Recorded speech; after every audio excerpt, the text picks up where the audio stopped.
gross. Live on Facebook, live on Instagram. I don't give a fuck. Yeah, John's here already. We got John pounding off early in the comments on Instagram Live. I appreciate everybody for hanging out, joining us every Monday, Wednesday, and Friday from 11 a.m. until 1 p.m. here on Facebook, here on Instagram, also on YouTube later on. We post the video as well as the audio anywhere you get your audio podcast. So subscribe, rate, and review anywhere on all of those platforms for all of those things. This is Gross Domesticated Podcast. I am Pat George. Thank you so much for joining the show today. We're going to talk about a couple things as soon as I get done multitasking. Come on now. Share it. Did I share it? There it is. Okay, good. Everything's working a little slow today, but I am here. John's here. If you are here, I appreciate it. Make sure you hit like. Make sure you hit subscribe. Get the notifications. Check out some of the other shows on YouTube. If you're watching the show later on at Baby Mermaid Productions, you can check out Falls Count Anywhere. New episodes every Monday.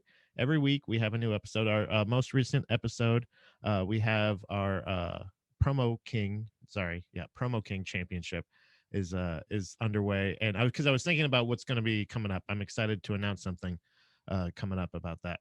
The Promo King. So you can actually vote, watch the episode on YouTube, check out the promos, check them out also on Instagram, follow FCA Pod on Instagram, and you can watch them there and just kind of, and let it be heard. Pound off in their comments as well.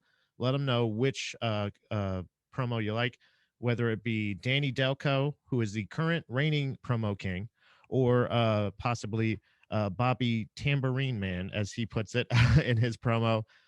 Both did great work in their promo, great production, great content. Love it. And it's going to be a tight one, but hopefully we'll get a new winner. And then and honestly, I think he's going to have to turn around. Danny's going to have to turn right around and challenge some new foes for that Promo King, because we got some new contenders coming up. People, what is it? Scratching at the what's the terms? I couple. They're scratching an itch and they're reaching at a thing. They're striving at your coattails. That's it. They're clawing at your coattails. Danny did a great job. Bobby did a great job. Check out the promos on the new Falls Count Anywhere, as well as a new Proper Ebonics that came out just yesterday. Those come out every week also. Wherever you get your audio podcasts, as well as the video on Baby Mermaid Productions. Chomping at the bit. That's it. Chomping at the bit. There's chomping at the bit, and then there's grasping at coattails, right? Grasping at coattails is a thing. I believe that's a phrase, right? But yeah, you can watch people chomping and grasping and grabbing and grappling, because it's a wrestling podcast. That's on Falls Count Anywhere, but Proper Ebonics, those guys are talking about, obviously, the storming of the Capitol and stuff like that. We kind of end up a lot of times, I think, banking a lot of those episodes, and then there'll be a week where we end up where we don't have an episode. We have 3 people's schedules, just like Falls Count Anywhere, but one of those people's has other people that rely on them, little children. So Alan sometimes, and honestly, Kirk sometimes, he oversleeps. Sometimes we schedule it, and we all have our ups, our strengths and our weaknesses. But if every time we do get together for an episode of Proper Ebonics, it's a great one. So make sure you check out episodes of that wherever you get your podcasts. Grasping at Straws is another one. That's what Greg's saying in the chat as well. I think the saying is actually champing at the bit, right? Because it's like something with horses. Riding someone's coattails. That's what it is. I knew there was coattails. Ron's here. We got Big Preem here. Ron Barindo's pounding off in the comments. Actually, he just joined. He's not even pounding off yet, but I was trying to figure out what the phrases were, but it's riding coattails. There's grasping at straws, and then there's champing at the bit. Right? Now he's pounded. Big Preem's here. Ron Barindo, check him out as well. I hate being actually, I think it's this guy. No, that's fine. No, I think because that's what it is. I think I'm literally wondering. So champing, I want to see what because I don't know what champing is. Champing at the bit, right? Autocorrect, got it, nailed it. No, come on.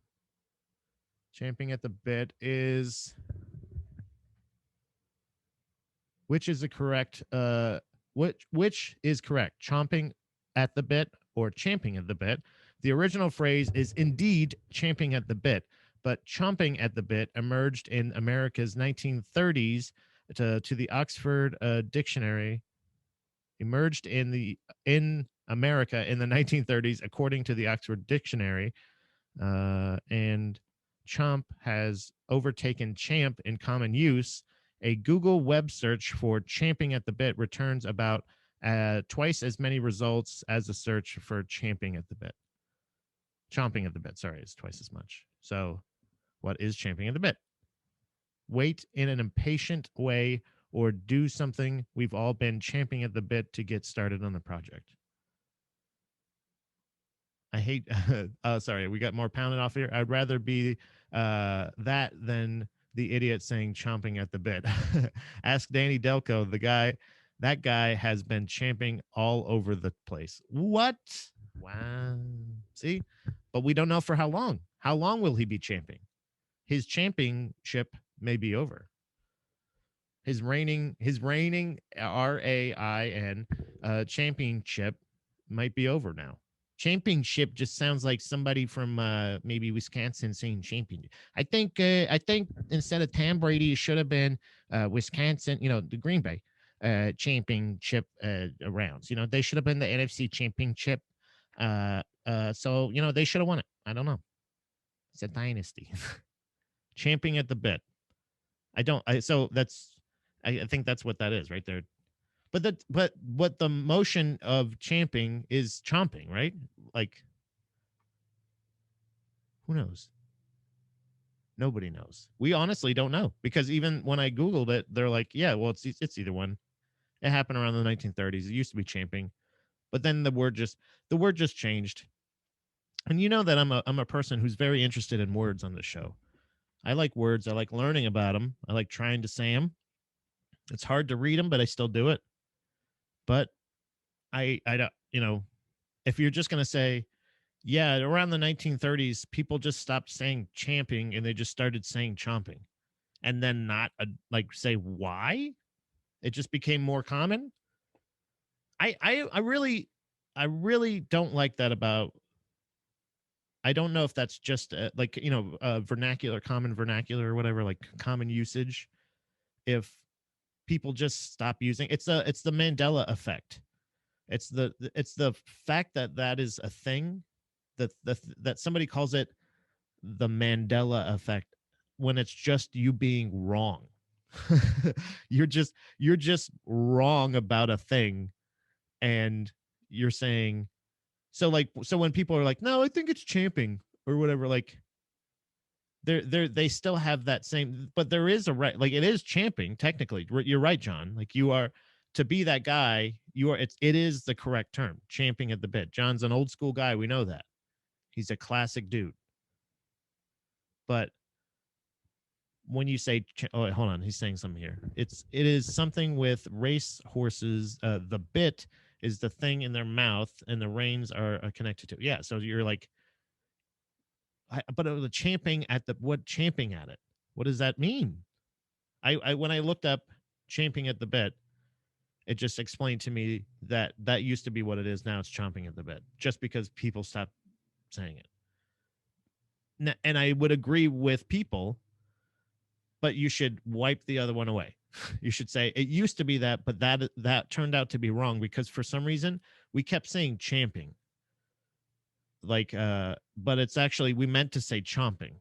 Maybe the original person that like wrote down the definition just fucking misspelled it, or maybe it was like written, or like maybe somebody read it champing and they're like, that doesn't make any sense, but I mean he wrote champing and didn't double check with the guy, and then so maybe it was supposed to be chomping the whole time.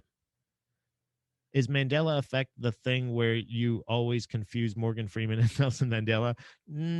I mean, excuse me, it's essentially the same thing. The Mandela effect is the thing where everybody believe, like where people believe that or remember incorrectly that Nelson Mandela died in the 90s, I believe it is. Whenever he was imprisoned is when people believe that that is when Nelson Mandela died. And then enough people started believing that instead of just calling them fucking stupid idiots, people called it the Mandela effect. Woo. They went like, this is weird. Like, what? Like everybody. It's and another thing that is attributed to the Mandela effect, not the Nelson Mandela effect, is the fact that everybody believes, everybody, or maybe a good portion of society remembers that Sinbad was the star of a genie movie in around the same time, which was not him. It was Shaq. It was Kazam, and y'all are racist. That's just racism. There was a very prominent genie movie that we all loved. It was Kazam, not Sinbad. Shaq was in that movie. So get your facts right. It's not an effect. You're just uneducated. You fuck. Take it from somebody who's uneducated. When you're wrong about a thing, it's not a fucking eerie coincidence that what? You're also wrong about it? What? This must be bigger than us. This is a big, huge event. It's like the first time somebody it's like when like how everybody needs to feel special now. Hey, I'm not excluded from that. I stream 2 hours 3 times a week to my wonderful peeps that I love, but it's because, we need this connection. I understand it. I understand, but I'm also coming here humbly saying, I don't know how to read those words you're saying. I don't know how to say these words I looked up. You know what I mean? I don't call it like this. I'm not like, this is like the so let's just say every time I stutter with a word, let's call it the Pat effect instead of illiteracy. We'll call it the Pat George effect when you don't know what a word means. Or you could just say like, oh, I'll just look it up. We can't have this much information and then just have people just be wrong about a thing and then not like admit it, but then also try to make it cooler than it is, like, or cool at all. What the fuck are you doing? The Mandela effect. I remember he died, so like that's weird now. No, you fuck. Yeah, but Sinbad wore genie pants all the time, so it's not that much of a stretch, right? No, I absolutely agree with you. John Montag pounding off hard in the comments at Baby Mermaid Productions on Instagram. I appreciate your insight, and I do agree. I think technically they're hammer pants, but he did wear poofy pants. He wore lots of track suits. He wore lots of bright colors, and no, I don't not turbans really, or like other genie garb like medallions or a vest. Like he wore vests. Pretty sure Sinbad wore vests. It was the 90s, but you can't just remember something wrong and go, oh yeah, like that's weird that like we all think wrong. Morgan Freeman was in Kazam. No, he narrated Kazam, Ron. I remember Kazam. I'm not going to do it. I started doing it. I'm not going to do it. I can't do a Morgan Freeman. I can only apparently kind of do a Muhammad Ali and also a Billy D. Williams. All my impressions are black guys. That might be racist. Or no, racial. It's racial. I apologize. John's also pounding off. I'd say the existence of the internet kind of kills the whole concept of the Mandela effect.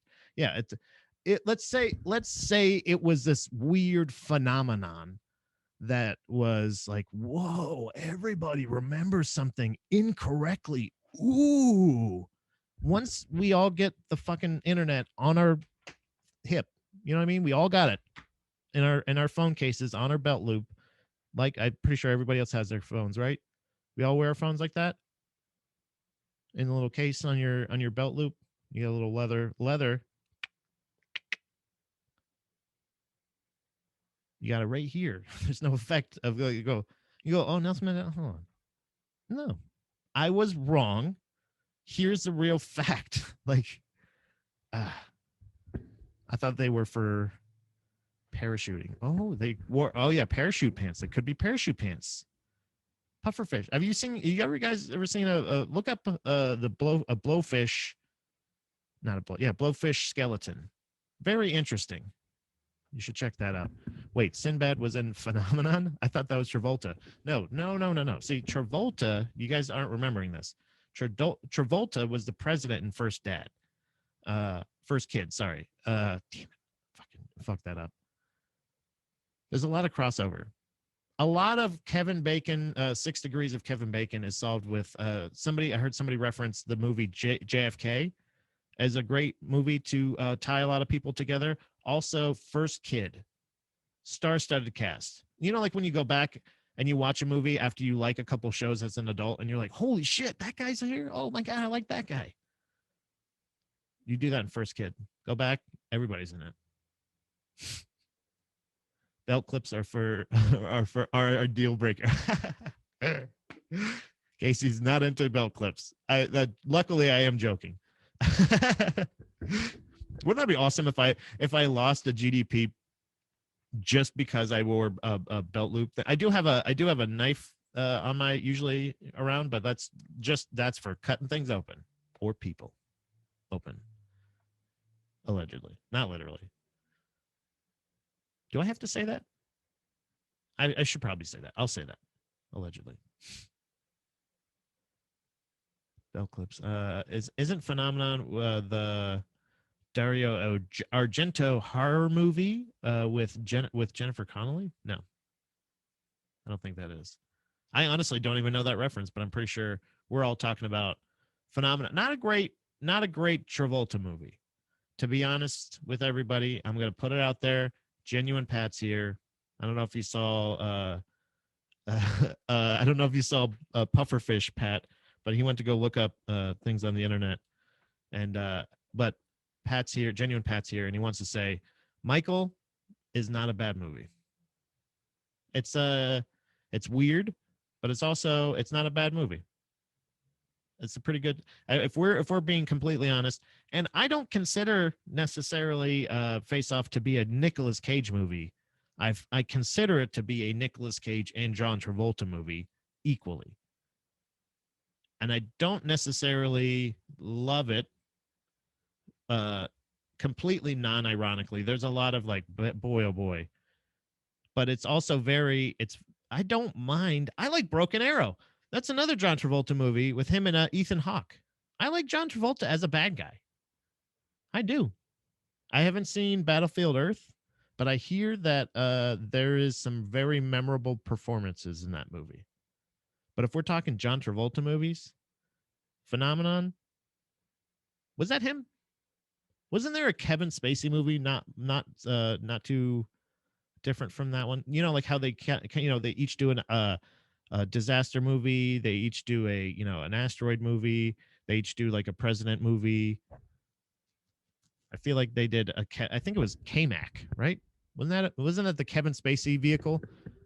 But I'm telling you, John Travolta had a pretty good run in the 90s. The Look Who's Talkins. It's funny because there's a comedian K-Mac. Hold on a second. Movie? Let's see if that's... Yeah, I think that's right. K-Mac. Nope. Shit. I thought there was something like that. Just essentially a supernatural white dude who's like, what is it? They should remake Face Off with Travolta and Sinbad. Now that, you know what? I get to use this clip. I've gotten to use this drop a couple times, and I haven't really gotten to debut it to the guys yet. But I think you should absolutely come on now. Book it. Book it. It's Conor McGregor saying book it. That was roughly 72 hours before he got dropped by Dustin Poirier. Very exciting fight. I highly suggest that pay-per-view. But you know what? Honestly, at this point, just wait a little bit longer, because either you're going to see most of the fights on Instagram for free, uh, and really they're going to eventually show it for free. Probably trying to sell the next pay-per-view. So check it out then. Just wait. That's good. Get some emojis in the in the comments. Check out the Pound Off Live if you want. If you want to join in ever on Instagram Live, you can join in.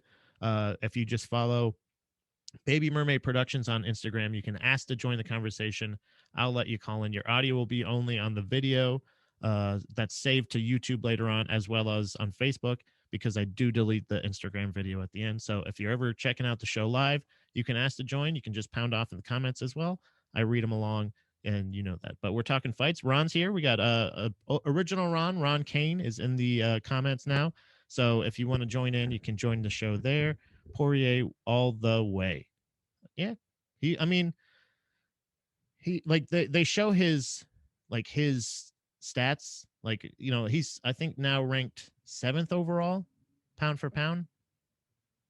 Number 1 lightweight. He's incredible. Like, that was an incredible performance. Great execution. Everybody, I feel like, keeps saying, everybody has to say, everybody that is an analyst for UFC or anybody that you're seeing there that's not fighting is being paid to talk. So if there's nothing to talk about, they just will talk anyway. They'll just talk. So leading up to the fight, Conor McGregor, Conor McGregor's here. He's looking great. He's looking like the old Conor. He looks healthy. He looks good. Blah, blah, blah. And then after the fight, they're like, yeah, he just looked different out there. Like, no, Dustin Poirier beat him. He had a game plan that worked. If he was distracted, if he felt, whatever, I think he would be honest about it. Conor McGregor, if he loses a lot of times, it doesn't really matter to him. He'll fucking just say whatever it is. Dustin Poirier kicked his ass. He did a great job. It's 1-1. There's another trilogy there for him. It's perfect. He lost. Dustin Poirier lost so handedly to Khabib. I'm not interested in that rematch. But why not? Eventually, it's just been too close.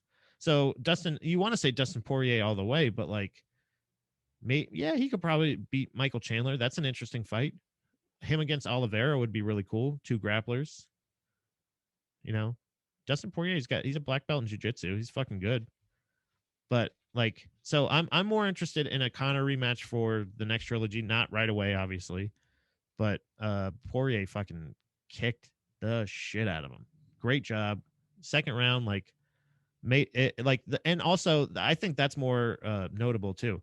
The fact that the performance that Max Holloway had not too long ago, and the fact that Dustin Poirier has beaten him twice, almost makes me want to see them one more time, because I feel like they're both right now at their absolute peaks.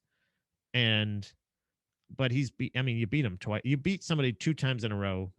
There's not the third fight is not really super. And also how he lost to Khabib. So it would be really cool to see Dustin Poirier against either Oliveira or Chandler against Oliveira. Either, any combination of that would be really cool. But I want to talk about what the fuck Ben Askren is talking about. This is the fucking weirdest. I 100% thought it was a meme. I had to check what feed I was in. So, on Instagram, you look through your recommended stuff. I like to look through that a lot of times to gauge who I'm following or what I'm searching. Kind of gives you a great outline of what your algorithm looks like. So, so a lot of times mine's like whales, squid, MMA people, whether ladies and gentlemen, and then also cats, obviously. So I was looking. I was on Instagram and I saw a post. I think it was yesterday, right? I think that's when it was announced that Ben Askren is going to be fighting Jake Paul in a boxing match.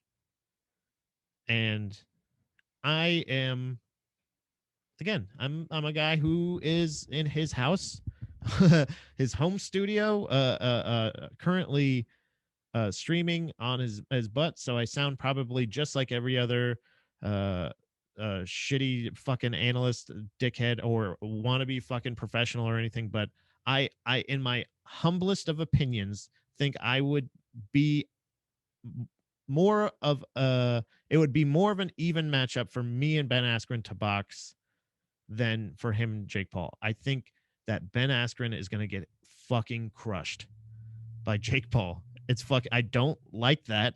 I don't know why you take the fight except for literally just the money, and because obviously we all know that Ben Askren can take a knockout. Like the only way that I put it was, the only way I could think of it was uh he must have,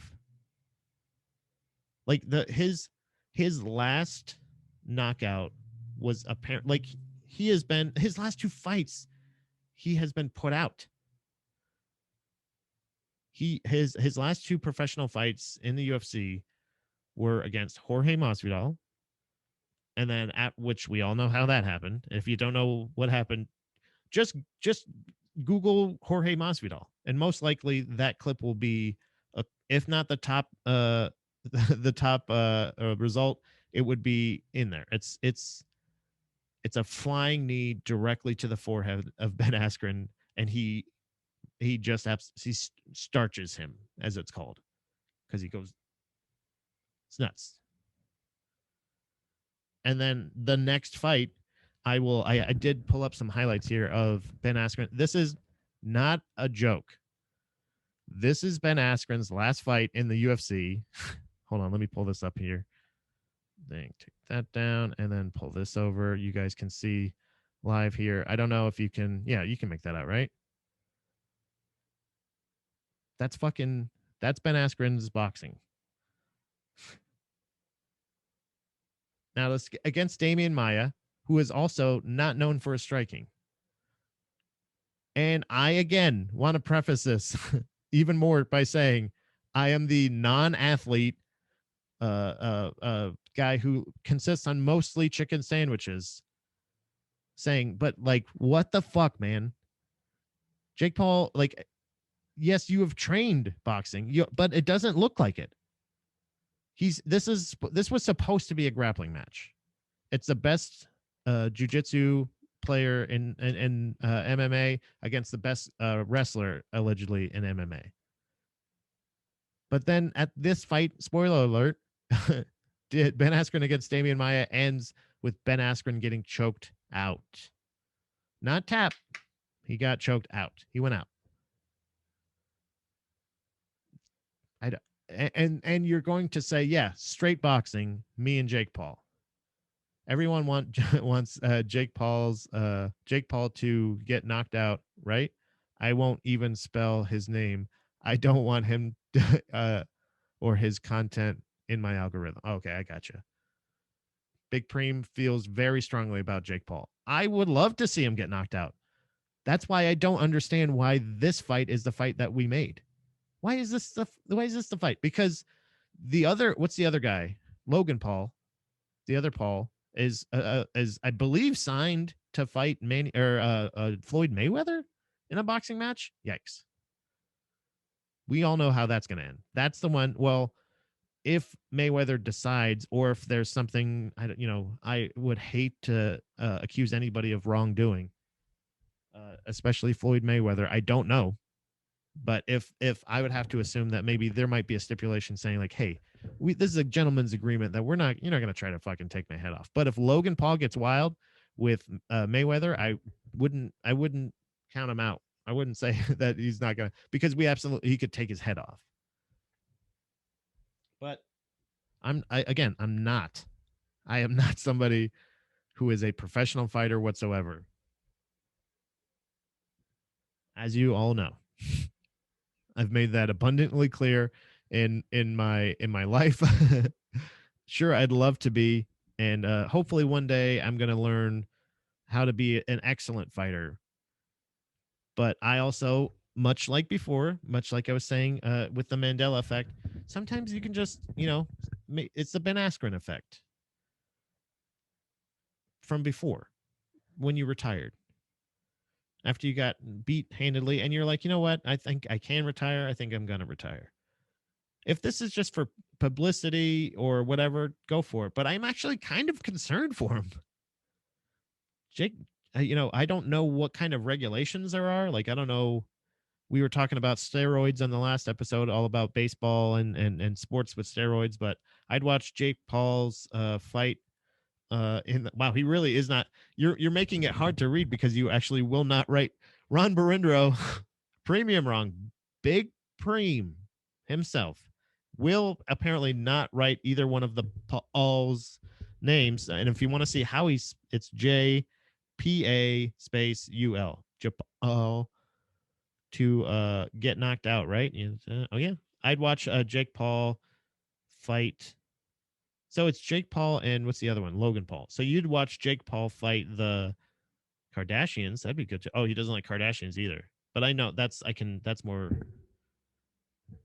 not far off. You might have gotten trapped with that one, buddy. That's pretty close spelling because I knew what it was eventually. Immediately I knew what that was.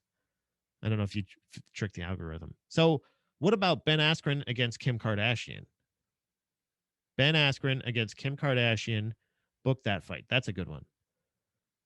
Ben Askren against Caitlyn Jenner would be cool too. Those are both athletes, both Olympic athletes. Go for it. But not Jake Paul is a young, I'm pretty sure steroided. I mean, if I don't know what there's no USADA. I don't think I don't know if they're doing piss tests. I don't know if they're as it has official. And if that's the case, look, Ben Askren is an incredible grappler. His strength is incredible as well. He's able to. There's been videos I've watched. It's really cool. I don't know if this is as incredible. And actually, you know what? I think John. I don't know. Even in your condition, maybe currently, you may even be able to do this. I would not put it past you, John. I think you could, and I challenge you. We got to figure out a disease to correlate this to, so we can start making it viral. But like the crushing a watermelon challenge, Ben Askren was able to like crush 2 watermelons like just with his grip, just like with his arms like that.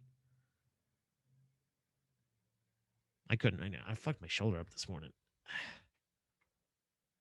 I was doing jiu-jits. Can Askren? No. Did you not see the GIF? Look up Ben Askren boxing. Like that's nobody knows Ben Askren for his boxing. Nobody would ever say Ben Askren, the striker.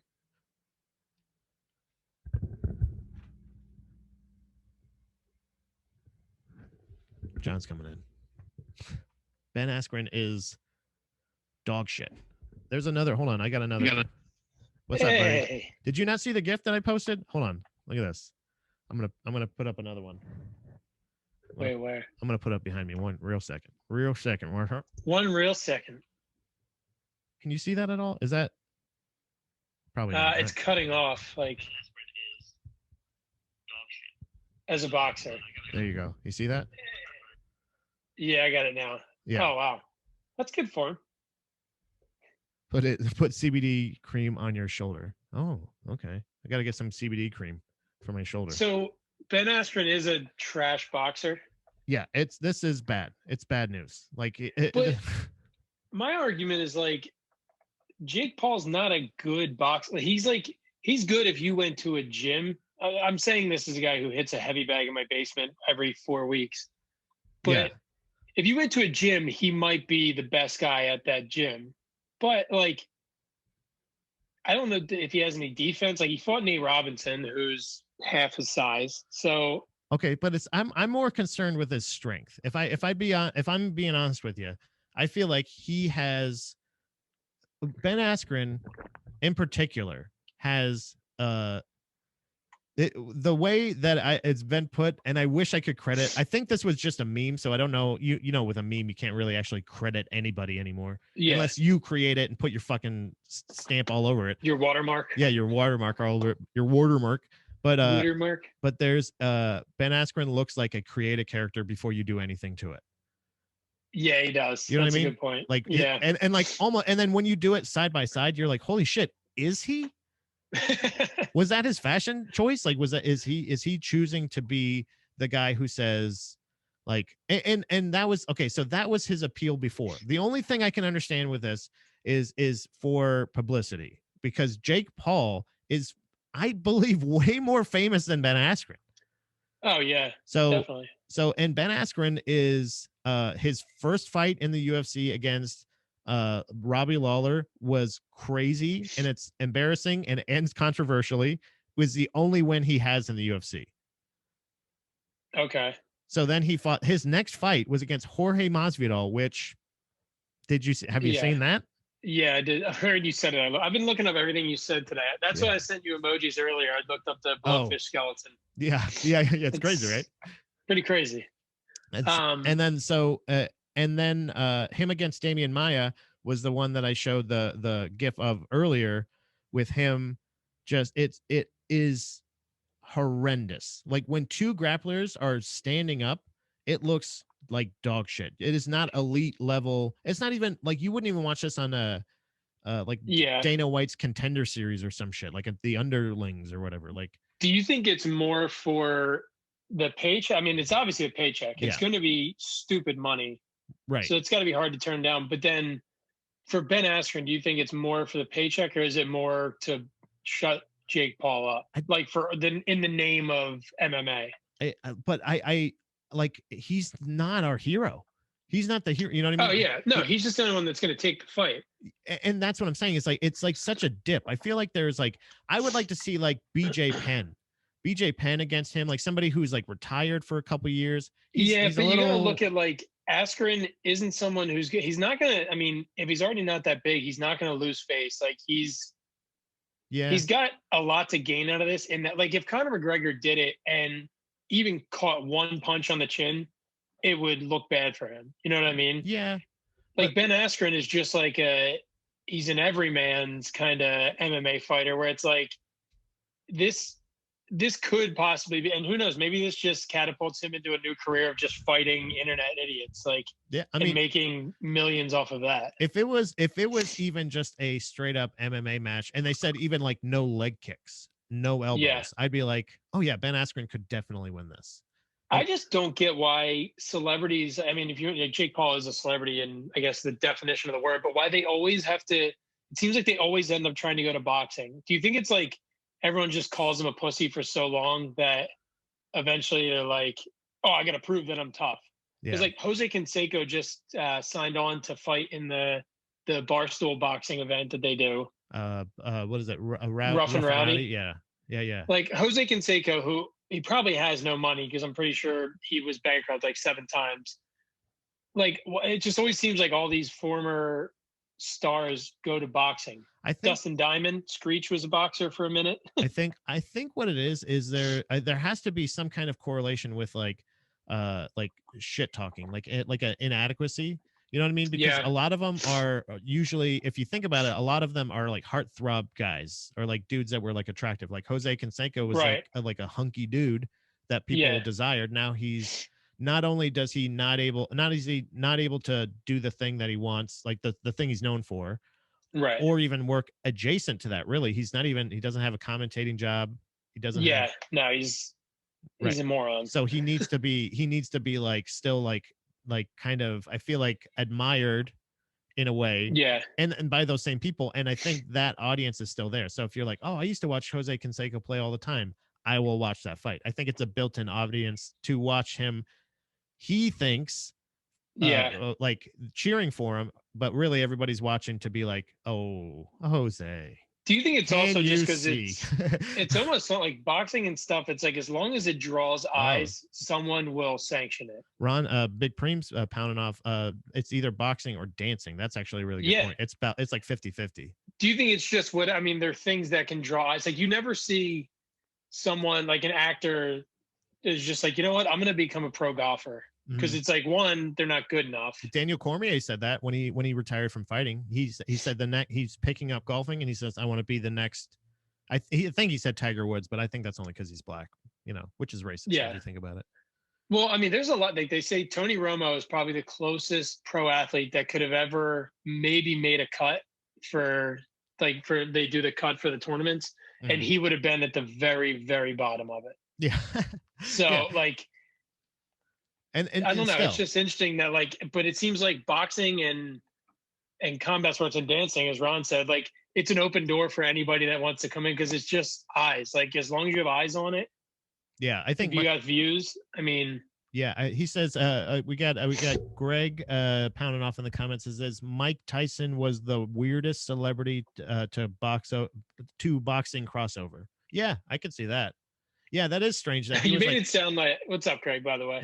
You made it sound like he was first a celebrity, then a boxer. yeah, that's what I was like. The I way was you like, worded wait, it. well, that's what I was like. Wait, I was as I was reading that, I was like, Greg celebrity doesn't to understand boxer. you have to write stuff for Pat. You got to really sound it out for him. But there's a yeah, that is a strange thing, but and honestly, not a ton of boxing. Like George Foreman was really the only other. I mean, Muhammad Ali. Well, But I mean, like, a lot of boxers have charisma because you have to have that. you have to sell the fight, and that's the thing. Yeah, That's you what got to sell UFC yourself in the is. fight. It's that Yeah. UFC is all of those things plus it's like feats of strength, which is like grappling or something like that, like an Olympic type thing. It's a global. Right. It's everything you should have plus something that I think Greg would like from a further an earlier request in the comments. It has much pro wrestling vibes. You know what I mean? Oh, yeah. Because you have to sell the fight, and you have Right. to. A lot of the people that are fighters now, because MMA is all of those things. Why not just roll in fucking pro wrestling promos too? Like Michael Chandler cut a fucking Ric Flair promo after he knocked out Dan Hooker. That was awesome. You know I what I saw mean? that yesterday. And it's like one of those things of it's there's nothing wrong with that. And I think that's weird how many wrestling or let's see, MMA to pro wrestling things they're Now, finding. especially, it seems like half of the rosters are. I love when someone goes from MMA to wrestling, but then they try to keep something from MMA. Like they'll wear their like gloves. the fight shorts, or they'll wear the gloves. Like, Yeah. just lose it all. Like, we'll understand that you don't have to tell us that you failed at MMA. Yeah. To then like. But they it's weird because like if you notice with wrestling, if you just come out as like usually if you come out as like that's what I always thought was weird about that was my original gripe with Kevin Owens was the fact that your name is Kevin Owens. like Yeah. It would be like if I tried to get into wrestling and my name was Pat George. Yeah. Like who the fuck who wants to root for that? Do you think he had like a list of names, but they were all just generic names? He's like, is Doug Stinson taken yet? Oh, yeah. Damn it. How about Peter Thomas? Like any first two names, anything you can do.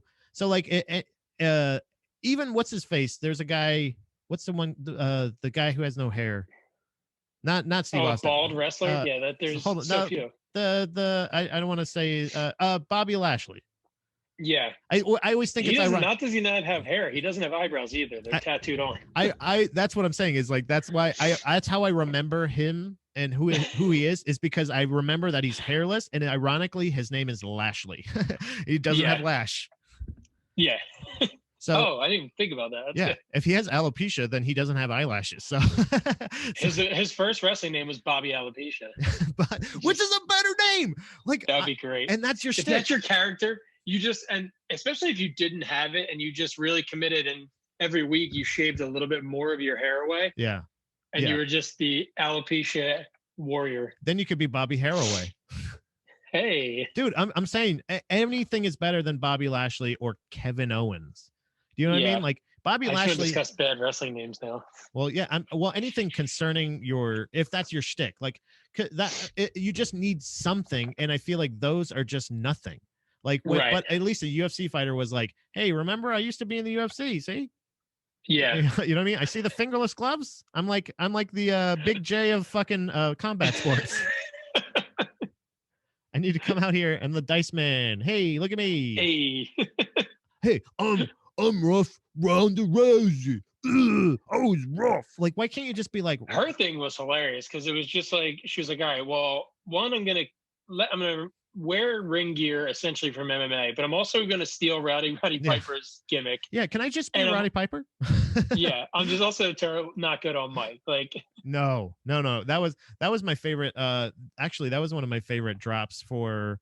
You just sit up there and you just sit in your stands in your home. That was the thing that was like that was my favorite drop. That they ended up retiring it, but.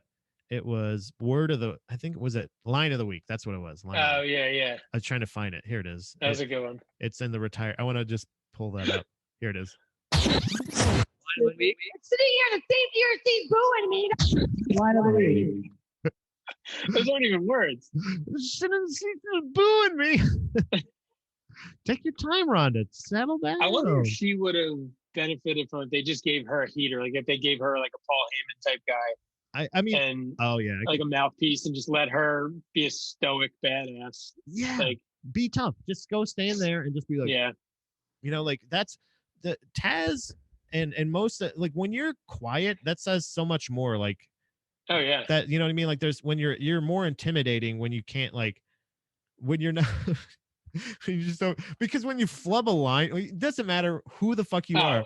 Like yeah. my favorite thing was which I could have gotten 28 fucking drops from, but the reel of of wrestlers saying things that are being like are double entendres, you know what I mean? Or like, yeah, boy, yeah. I'm gonna come in you, like it's like, whoa, hey, what?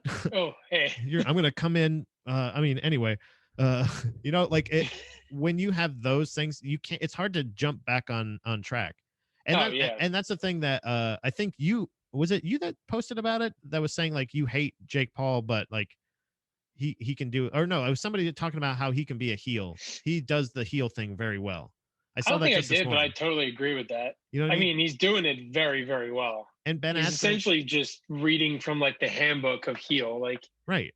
And Ben Askren is doing the same. Like Ben Askren is the same. Like he knows that. And maybe I don't know. I don't know what storyline to follow.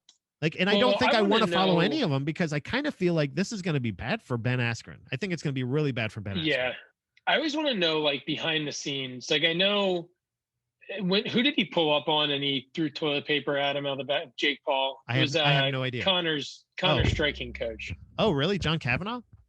Maybe him. I forget. Or Dylan Dennis. Dylan Dennis. That's his jujitsu. Okay, coach. So he pulled up on like the bed of a truck and just threw toilet paper rolls at him and like told him to go fuck himself. That would be a good fight. It felt so like rehearsed and set up. So I wonder how much of that is like him going online talking shit, and then behind the scenes he's like, "Hey Ben, I'm gonna be the heel, you be the baby face. We'll both make out on this thing. We'll fight for." So like, I don't think a lot of it is just as like real as they present it. Yeah, this is funny. We got some pounding off in the comments. Apparently, I think this is. I'm assuming referring to Bobby Lashley. It says one time Trump got his name wrong and referred to him as an African American fellow. Was that? I don't know. Oh, alopecia. Yeah. Oh yeah, he has alopecia. That's great. Okay, so yeah, and then also that would have been lit. Heyman teased that once. Apparently, apparently Heyman would have been, I guess, the mouthpiece for her, and probably will when she comes back. When she ends up running, you don't even want to say running out of money. She's probably set for money. But like, you think she's going to come back? Yeah, I don't. Why not? Yeah. Like for her, and I think somebody like Connor. Not so. Maybe Ben Askren wants the heat and wants to show that he can sell shit like that. Maybe to get a job at like AEW or something. Like honestly, I feel like maybe this is just him to say like, what can I like? I don't want to be completely out of it. I don't want to just be fucking podcaster and like wrestling coach guy. I want to be, I want to be something else. Like, so maybe he's trying to sell himself to some, you know what I mean? Like, so if he's going to win, I think, I don't know, man. Like if for Ronda Rousey or for like somebody like Conor McGregor or for even Cain Velasquez, who is another person who's another MMA crossover to wrestling, he went straight luchador shit, and he's a heavyweight dude. That's fucking crazy. Yeah, that is wild. Like to see all these guys taking this opportunity because they get to be they're already the celebrity. So they don't have to be good at wrestling to get jobs or get work. So like, and I don't mean this to, and I'm saying this purely speculation. This is what I'm assuming my take is. I think Ronda Rousey or Conor McGregor or whoever, even Brock Lesnar, I'm sure at this time, whenever they want, can just be like, I'll sign another contract for however long, or I'll do a couple shows or whatever it may be. And then just says like, they have that luxury. So yeah, she's semi-retired. And then when she's like, I could flip around some more, but she got really banged up. I don't think she's into it. You know what I mean? Yeah. She didn't seem like she understood like the basics of like taking bumps and stuff like that. Yeah. Yeah, so yeah, she would always, if I saw correctly on like social media and shit, she would always like post shit about like the bruises and all this other shit. She just wasn't into Yeah. any of that stuff. So and I wouldn't either. If you're Showing off a good bruise is awesome though. yeah, I like it. I mean, I was hoping I was hoping there'd be some kind of swelling or redness or discoloration I could show for my shoulder, because it fucking hurts like a bitch. It's I used definitely to not love- dislocated, but it's like I used to love getting this part. in baseball, like catching, like blocking a ball and getting hit. Yeah. And because you would get it like in the pit of your elbow, and those would bruise real bad, or like get hit by a pitch and try to act like it's really nothing. And it's like, oh my god, it's like yellow and purple. Like, no big deal. You know how crazy it must feel, and I only say this about any of my opponents in jiu-jitsu, how crazy it must feel for me to take their back, wrap a sweet ass body triangle around them, shades of Michael Chiesa, thanks to Ian Strong for the correct pronunciation. The Krenex The compunction. Krenex Tekeshtiation, and they look down at your foot and they see like one of your little toes is just the deepest color of purple because it's been broken. And they got to that position with a fucking straight up dead toe. Like my toe, it was like, Is it dead currently? right now there's something wrong with it. It's not, but I'm not even getting the satisfaction. Wait, what? Satisfaction. Satisfaction. No, Oh boy. No, that's Oh boy. Hold on. satisfaction. I'm all out of coffee. I'm only at 2 coffees in today, and I only got a soft seltzer. I'm not even on a hard seltzer yet. It looks like you're hiding a beer. Right? It's got to go with the headband. If I swear to Sure. God, if I ride with this and this, I might get pulled over. Oh yeah. I'm gonna get pulled over. I was thinking about that the other day, pre getting sick, which I'm in my lockdown quarantine. There's my air mattress. It's Oh, so good wait. setup. So it is just you. It's just you. Just me tested positive. So What the I'm a fuck? survivor. I'm a hero. All 3 people watching this can write to your, local congressman and tell them that I'm a hero. And also Yeah. tell them we're watching you. Yeah. I'm pretty sure another comic I know has it, and I'm pretty sure we got it from an open mic last week. Oh. So you know how hard it is trying to convince your wife, like, it's fine. Can I please go to this open mic? And then, yeah. It's really funny because I think about that. My buddy's wife was a little bit more concerned, just because of like, it was around the holidays, like it was right before Thanksgiving, and like and I think like we all kind of had the same idea of like, you were hearing about like a lot of spikes, and they're saying like, don't fucking travel, please God, just don't do anything, please don't do anything for the holidays, we're fucking dying again, nothing has changed, please. and I was just like, all right, well, we should probably, because people are going to travel a lot for and if they're still coming to jujitsu, there's going to be even more of a possibility of infection, even more so than usual, because you're now you're traveling and you're spreading it out even more. So, and also let's just take the holidays off, whatever, that's fine. That during that time, obviously, it didn't really slow down that much. And I guess she was just like, I don't know if you should go back yet, maybe. And he's like, what's the big deal? Blah, blah, blah. And I got it, because like, she was like, I want to wait at least 2 weeks after Christmas, because shit like that. And we're like, okay. And then she's like, well, maybe 2 weeks after New Year's. And we're like, who travels for fucking New Year's? What are you talking about? We're trying to be like, we're like little kids, like, let us go fucking risk our lives again. Well, now I'm over. I got to go in a minute and get on a call for work. But this is funny. So I got sick last year in February, right when like COVID started. I was in LA, no big deal, big LA guy. I was at the Comedy Store just watching, stayed there till like 3 a.m. Went back home. Next morning was like deathly ill. So like 2 weeks later, I was listening to a podcast. And they're like, yeah, remember when everyone got sick at the Comedy Store 2 weeks ago? I was like, oh, cool. All right. So I got that. And then now I got it from going to a tiny open mic at a brewery in South Jersey. So I'm over 2 on getting sick from probably COVID twice now. Well, that was the thing. Comedy stuff. That's the thing, is like, you can avoid it as much as you want, but like, it's just going to be in the weirdest like spot. Like, cause we avoided jiu-jitsu for that long. And then they ended up getting a call one day from the preschool teacher or whatever.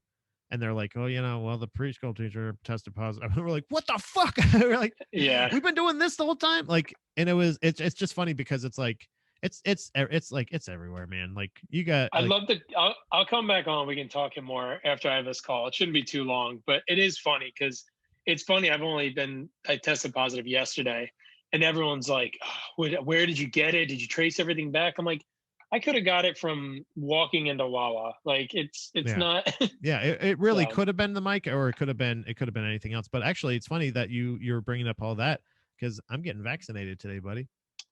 I was supposed to get it soon, and now I have to wait, I think, 60 days after a negative test. So, all right, well, I'll check back in with you in a little bit. All right, buddy. See you, All right, man. see you, buddy. I don't want to hang up on you now. Please understand this, okay? Oh man. Oh, John Montag, what a gem. Yeah, I'm going in to get a vaccine. It's interesting. I was it's weird that like I wasn't necessarily a person that's saying anything like hoax or vaccine. I don't know if it's a good idea, blah blah blah, or whatever. But I definitely feel like as soon as somebody offered it, I was like, yeah, let's do it. As soon as somebody was, I'm able to do it through working with a friend's company. I've been helping a friend out with his pet cremation business. So there's something with being working with veterinary workers and going in and out of health establishments or whatever that it qualifies. So I was like, okay, well, might as well. If I'm already going to be taking all these risks anyway, I haven't tested positive for COVID. Luckily, I don't know for sure if I have actually gotten had it at all. So, but I know for sure that I at least tested negative once. So I'm gonna get that sweet ass vaccine. I'm excited. I don't know. I don't know if it's gonna be. Oh man, god damn it, my shoulder hurts. I need some CBD cream, guys. Just any old CBD cream. I wish Casey was still here. Could have asked her. The CBD cream. I use that biofree stuff usually, but I take enough risks. I don't need any more injuries. Ugh. But yeah, gonna get vaccinated. I think it's because they gotta do the 2-parter. We're gonna schedule the next one right away. I don't know how long it'll take. I don't know what to expect. Apparently John says that there's some kind of qualification. So that's my only concern really at this point. Not necessarily, yeah, it's going to give you this. Your likelihood of getting it goes down. It's a 95% effectiveness, I believe, for the vaccine. Most people that I know that have gotten it seem to be fine. So that's good. So I don't know. I mean, it should. I hope it'll be good.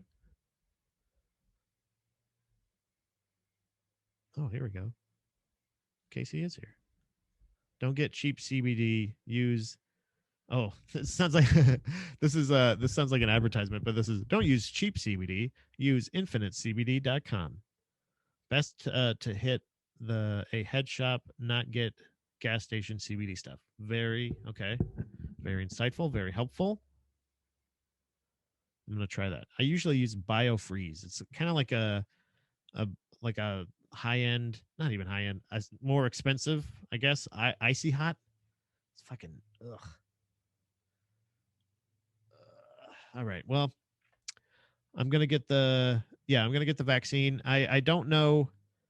I don't know necessarily how long I'll have to wait to get the second one, or if that means that I will be 100%. I think apparently you have to get it also the year after. I don't normally get vaccinate or not vaccine, like flu shots. I don't normally get any stuff like that. It's just not something that normally not affects me. I guess, I don't know. It's not just something that I kind of just get the flu. That's fine. I am not usually at risk of it being bad, but this would be something that I would want to get vaccinated for, especially if that means, down the road, that means I can do more things in more public arenas.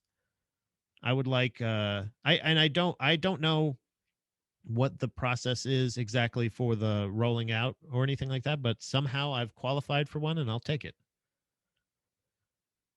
But the only concern I have is if for some reason I have had COVID, if you do need to wait 60 days for some reason, what that would mean. What would that would mean if I do get it and I had it and wasn't tested for it, you know?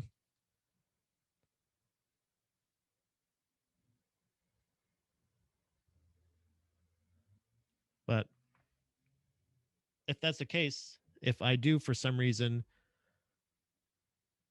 not make it through the vaccine, if it microchips me and I'm for this was the thing was I try not to be, but am often, and I'm not proud of it. I try not to be the conspiracy theory guy. I try not to be the guy that says like, oh, oh, they could be microchipping you. But then I'm also the guy. I realize the guy who points a camera at his face and streams his thoughts and opinions and in voice and face and eyes and hands and surroundings, multiple times a week, multiple hours.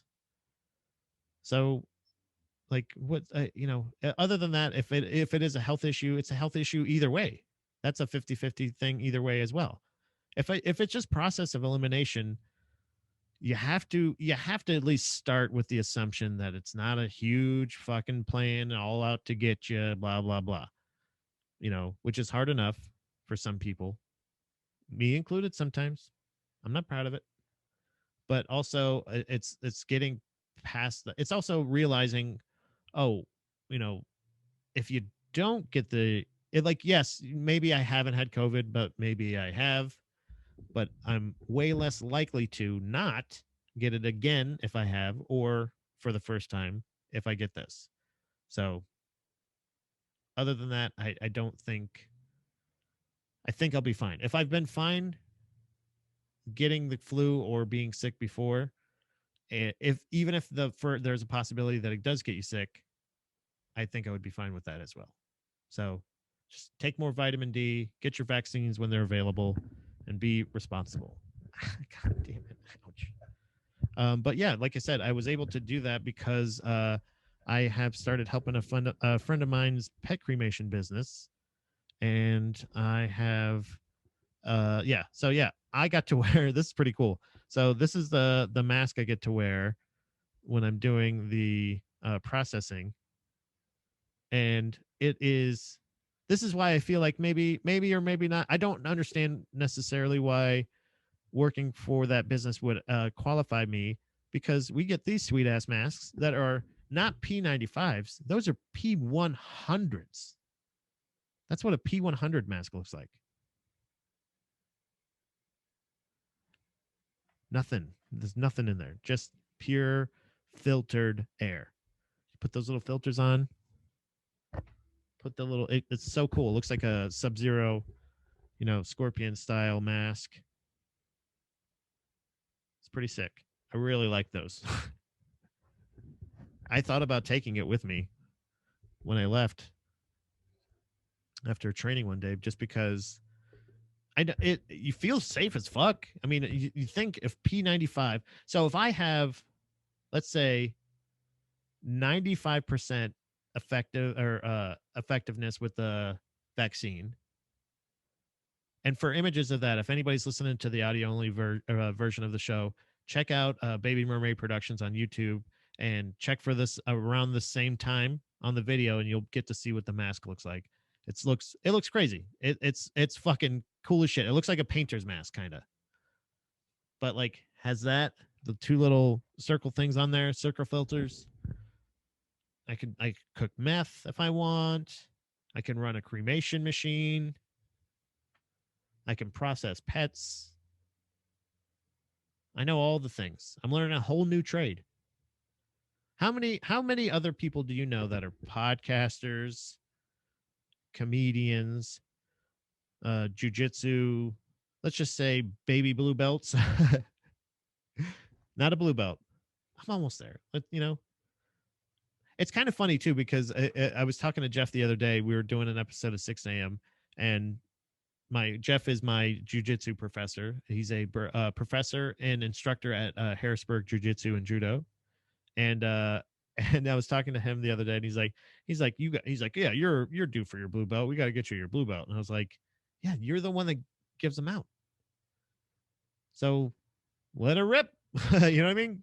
If that's the case, come on, go ahead. But not yet. So we were talking about that.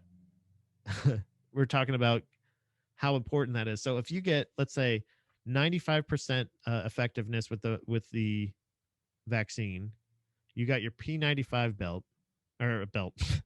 I got belts on the mind. P95 mask, P100 mask. That's 195% effectiveness against the disease or virus. And so I'm going to say 195. If there is multiple strains, then you're overly protected. I'm going to be so protected. I'm going to feel invincible.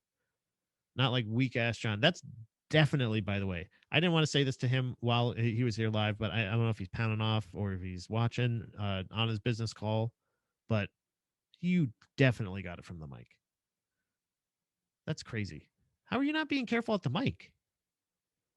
What I do is anytime I haven't been to a mic in a while, just because again, the risks that I have been choosing to take have been so minimal. But I get these. Something that I put on top of the mics here, even at the studio, anytime I do have people record, but they're little like condom things. They go right over the top. John, I will Amazon Prime these to your fucking house in New Jersey. Just so the next time you go to a fucking mic, use these. It's very easy. When you walk up to the mic, while it's in the stand, put it over that. Then you can take the mic. Hey, everybody, what's the deal with all this stuff, right? And then when you're done, just like a condom, whoop, pull it off, toss it in the garbage, sanitize your hand, put your mask back on. There you go.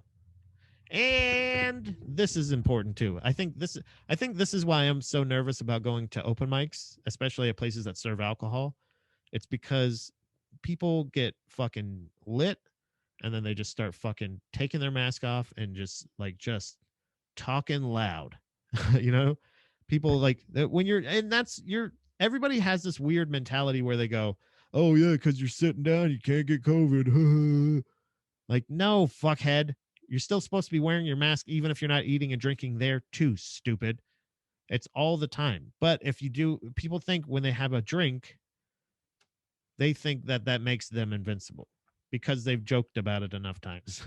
It doesn't. It makes you actually more inebriated. It's bad enough talking to a drunk person, and you're not drunk in non-COVID times, but they're always breathy, spitting on you and shit, talking loud. So if I was a betting man, I would definitely bet on the fact that John absolutely got COVID from that open mic. No judgment, just assessment. But we're all and that's what it is everybody's careful until they're not. And it's fucking crazy that still god damn, John still got he's still got COVID. I feel like they have been so fucking careful. And New Jersey, I don't know if they're a spike in place or not, but Harrisburg it was one of the places that had one of the different strains, the newer strains, and I guess that's it too. Stuff like that where you're like, god damn, we're getting the second wave strains already. My thought, oh, that's a question I need to ask for my vaccine question.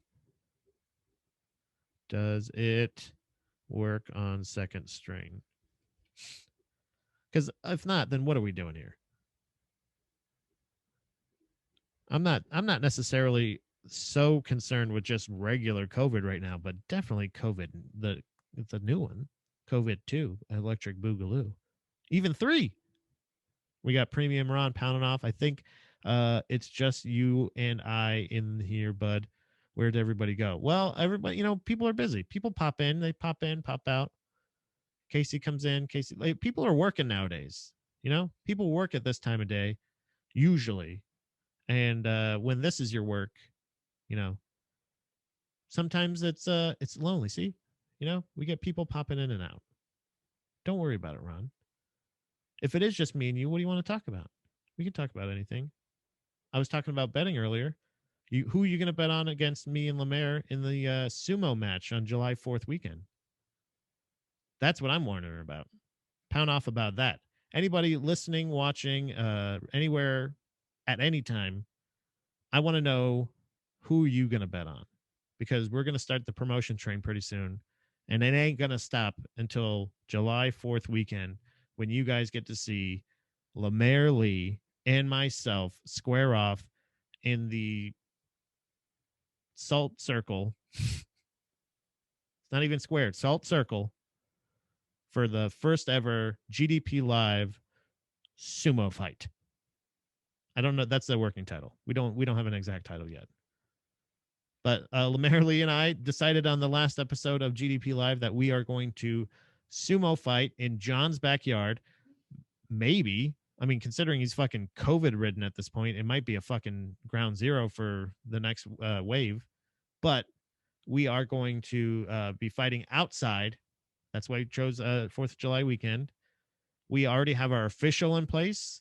I believe, one half of our commentators for sure nailed down. I got to talk to the other one, I believe, today. Who else do we have? So it's me, John, Lemaire. We got the official. We have the commentators. We got pretty much everybody squared away.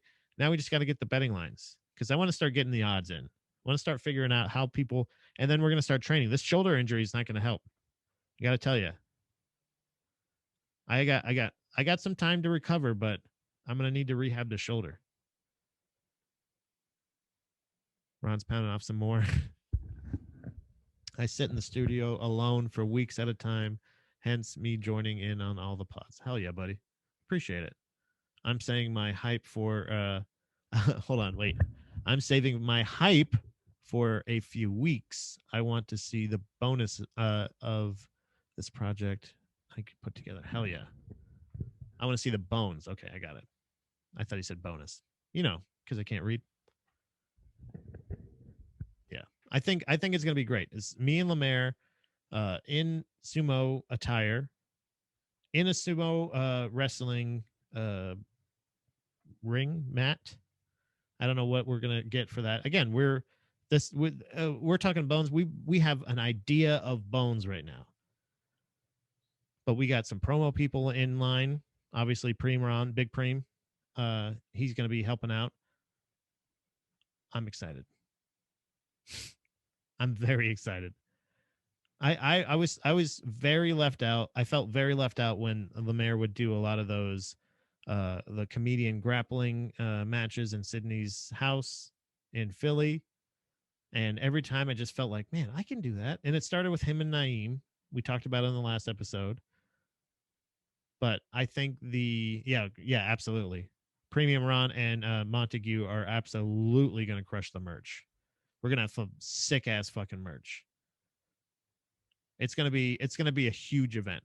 It's not pay-per-view exactly, because it's going to be, but we do want betting.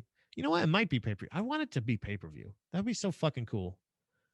Isn't that cool that you can just make everything that you wished you could do as a kid, you can kind of just do now for just like a couple $100, maybe $1,000.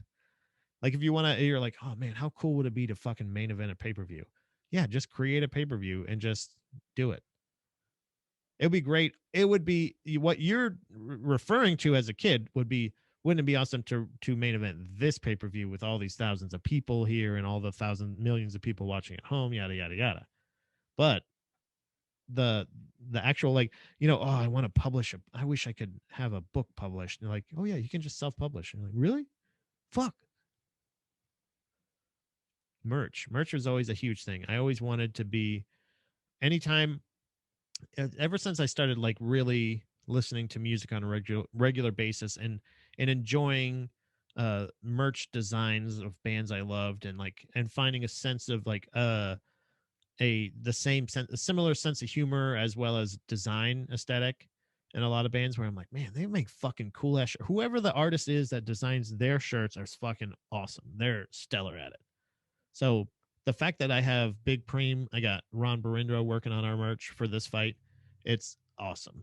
It's going to be great. And also the likelihood of either one of us getting seriously injured, I feel like in a sumo match is very unlikely. So like the likelihood of a Tom Segura type injury is going to be, I'm going to stretch. I don't know about Lemaire, but you know, mid-30s Pat here, you got to stretch. And that's not why my shoulder hurts today. This was straight up a pure injury because I'm a pure athlete. We got Ron pounding off in the comments. I'm going to use this to experiment with merch, like experimented with visual. What is this? Visuals using comedian / podcast. Yeah. This is a learning experience. I've never sumo wrestled before, so I'm going to use this as an opportunity to learn about and how to sumo wrestle. So it's going to be a learning experience for everyone involved, Ron. Don't you worry about it. I'm really I'm really looking forward to, like, honestly, figuring out who I don't know who to bet on. I wouldn't know who to bet on either. But the likelihood of one of us getting seriously injured or concussed is way less likely now, depending on what John has out in his backyard, what we could throw each other into. But we'll find out. I'm excited to find out who wins that. We had just a real quick reminder for anybody that is interested. The GDP Live Slappy Boppers playlist is located on Spotify. Wherever you're watching or listening to this, you should see a link in the description of this video, as well as some links to other ways you can find the show or Pound Off Live. You can check out the Slappy Boppers playlist. We had some additions, all additions. I had no I had gone over some bands with the high committee, and I hadn't made the adjustments to the playlist and or just the physical list itself. But I do have some additions here that we've added to the list, so check it out. Where did it go? I lost my place. Here it is. Okay, so we had Chicago, Pink. That's right. Take that in. Let that soak in. Those two bands right away. That's diversity. Chicago with the horns and the guitar and the 26 to 5 to 7 to 9. And then Pink. Every single song is very motivational. Blink 182. Yeah, that's something I think your aunt would like still. Most aunts now, if you think about it, are around my age. There's aunts around my age. Maybe your aunts may not like it, but at this point, who gives a fuck what they think? Muse. Come on. That's easy. I honestly don't know anybody that doesn't like Muse. I don't know or how, like justifiably. It's kind of like the same way I feel about Tom Brady or any of that other stuff that I've been talking about throughout the week of like, you can say that you don't like them, I guess, but like, you can't say that they suck. I don't even understand somebody that can say that they don't like Muse. The only way I could see that is if somebody says they don't know who Muse is. And even still, I wouldn't believe that. And I would say, let me play some songs for you. I think you do know. Hell yeah. Casey saw Pink live in 1999. Fuck yeah. Well, she's on the playlist. So if wherever you're working, wherever you're hanging out, whatever you're doing, Muse, yeah. Hold on. I read up Muse. Muse is a mood. Muse is a mood. No, Casey's pounding off live in the comments. Muse is a mood. The Muse guy wishes he was Billy Corgan, strictly on his guitar playing. I think he's way better of a guitar player than Billy Corgan. Billy Corgan, the wrestling promoter? Is that who you're talking about? Can he play guitar? I thought he was just a wrestling promoter. I saw Muse and Interpol open for The Cure. God damn. Ron, you are a weird dude. Interpol is always a band that that I've heard when people say that they like. I'm like, I have never, and maybe actually, you know what? Before I speak in absolutes, let me clarify. I am not familiar with any Interpol songs as of right now. I probably am. Like Ron's probably going to send me a ton of links. No, you know this band. But Interpol is a band that every time they come up, I go, what? Billy Corgan, the lead singer of Pumpkins? No, I know Billy Corgan, the wrestling promoter. If he plays guitar or if he's in a band or something like that, I guess I could venture that. I mean, I wouldn't. That would be weird if a wrestling promoter was also the lead singer of the Smashing Pumpkins. I'm assuming that's the Pumpkins you're referring to. Nirvana was added. I don't even like Nirvana. I just couldn't deny it.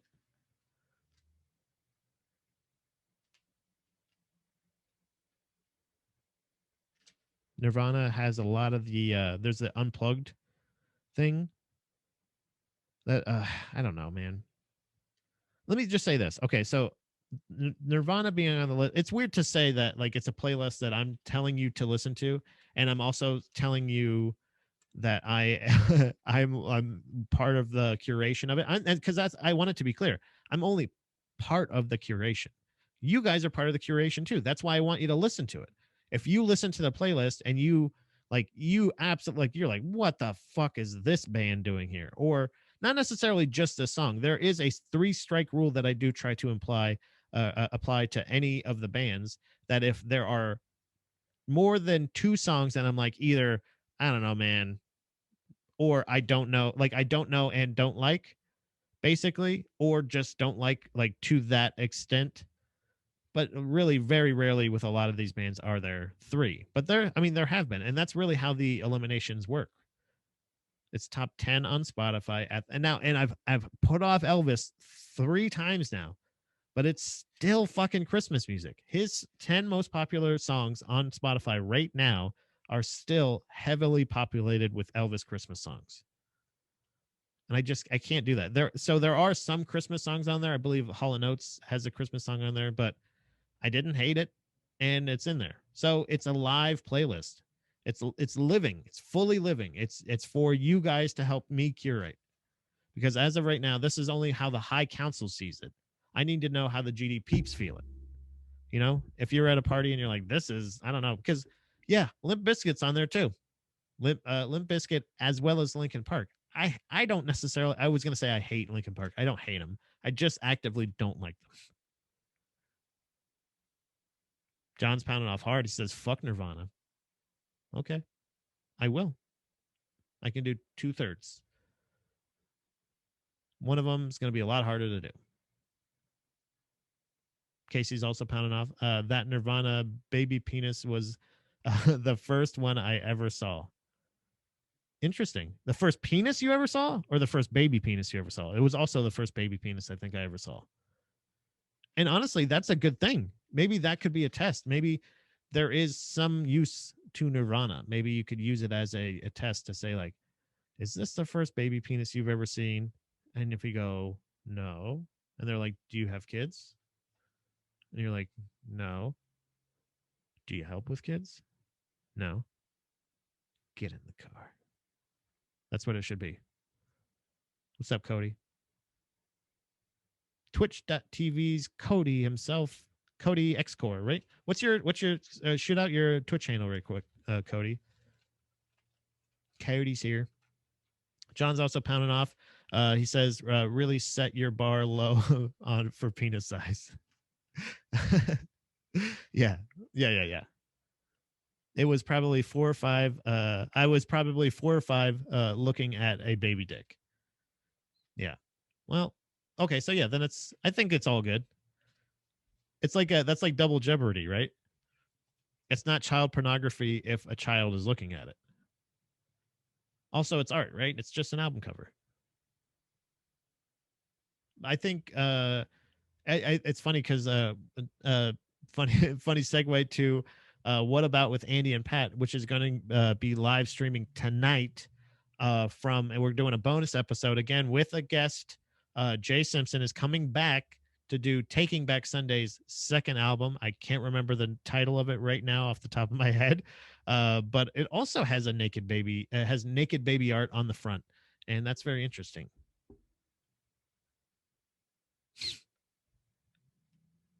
We got Premium Ron pounding off. He says, I'm blown away that people don't know wrestling. Wait, don't know the wrestling guy and the Smashing Pumpkins guy are the same. I'm still blown away that people don't know. Did I Ian Strong you? I think I Ian Stronged Premium Ron here. I know that. Or are you just commenting the fact that some people actually don't know that? I think that's how fetishes are developed. Oh no. That's bad. Yeah, I think I think it is weird. Like it's kind of like I was always weirded out even as a kid of the suntan lotion art. You know, the suntan lotion of the dog pulling the little girl's like bathing suit down. That always creeped me out. I didn't like that. Casey's also saying I got a small chode fantasy. Premium Ron's pounding off. He said, "Oh, I got duped." Well, well played. Nice. Hell yeah. I'm a damned fool. Really? Nice. I got Ron. Yeah, I actually knew who he was. Are you kidding me? I'm blown away that Ron doesn't know the concept of sarcasm. Oh yeah, hell yeah. Well, that's good news for Mike KC. I was thinking, I read that as Mike Kansas City. That's good news for Mike Kansas City. He's got a small chode. No, baby art, nude baby art for any art in general, I'm not comfortable with, whether it's suntan lotion, album covers. So I don't think that that's what drew me. That's what pushed me further from Nirvana. It was just the fact that I was just like, yeah, they're good, but like, you guys know that there's punk rock, right? Like it's almost like the Mandela effect argument that I was talking about a little earlier. It was like it's like where people are going, like, are making this thing that they're like, oh my god, this is so cool and special and different. And it's just like, no, it's just slower versions of what I really have been into for a while now. If you just listen to this sounds great. And it's but the fact that it went, it was just it felt like timing. And I'm not saying that they're not a talented band. Obviously they have one of the greatest musicians of all time, as rated by What About with Andy and Pat at somewhere in the top 50 and somewhere in the top 20 for me. So he is obviously a great musician. They're a very talented band. They write very catchy songs, but also I don't know, man. I'm just not into it. That being said, they are on the playlist. So fight me. Or maybe I'll find myself. Maybe I'll one day I'll just get fed up with it when another Nirvana song comes on and I'm listening to the playlist at home, cleaning up the house, or maybe I'm driving somewhere. I'm listening to the playlist. I'm just like, God damn it, I'm tired of skipping Nirvana songs. Maybe Nirvana's time to go. Maybe we'll have our first official vote. Maybe we'll actually have a purge vote. We'll have a whole episode eventually on it. So if you guys review it enough, go to the Slappy Boppers playlist. It's GDP Live Slappy Boppers on Baby Mermaid Productions on Spotify. You go to Baby Mermaid Productions on Spotify. That's where you're going to find the Slappy Boppers playlist. The link to it is wherever you're watching and listening to this. It's right in the comments. If you don't have Spotify, I don't know how to help you. That's what I have. That's what I'm doing right now. The songs, they transfer over. Don't worry. They're still as good as on Apple, I'm sure, as they are on Spotify. You legit have a nude baby right behind you. That's not nude. And also, it's a baby mermaid, dummy. Get it right, John, you fucking dumbass. Was the COVID in your fucking brain? By the way, the name out of your mouth, insult and or threat coming from you is one of my favorite things. If I can just right now, if I can shine a spotlight on John's shit talking, I fucking love it. It's kind of like it was, and I want to bring this up, and I want to bring this to your attention because It's a baby merman, Pop. No, if I can just shine a light on John, if you don't know the specificity or the special aspect or nature of your shit talking unless somebody actually points it out to you. I was on again, not to, this is Plug City right here, but what about with Andy and Pat? With me, Pat. I'm not Andy, but Andy is, because he's not Pat. If you go to that show and you find out, we oftentimes we like to poke and prod each other. We make fun. We call each other names. I referred to him as a dipshit on one episode, and got multiple comments and praise for my use of the word dipshit. They love when I called him a dipshit. They like the use of the words dipshit. I say dipshit all the time. It's fun. I like to. It's better than just the run of the mill douchebag. I like cocksucker is really great. Obviously, I'm not. I'm good at it, but we all know the king. That fucking cocksucker Is Al Pacino, and he can say cocksucker anytime. I like you just dumb motherfuckers. I like the hard K's. You dumb motherfuckers. But I don't necessarily need it to be. I don't need it to be cunt. I don't need cunt all the time. I need a subtle, like a dipshit is like a dipshit works from like a coach, from a dad, from a friend, from an uncle. It comes, it's like there's there's a lot of wisdom behind calling someone a dipshit. And I don't know why. It's just a feeling. If I can quote Casey, dipshit is straight up a fucking mood. For me, dipshit is a mood. I call people dipshit and it makes me feel great.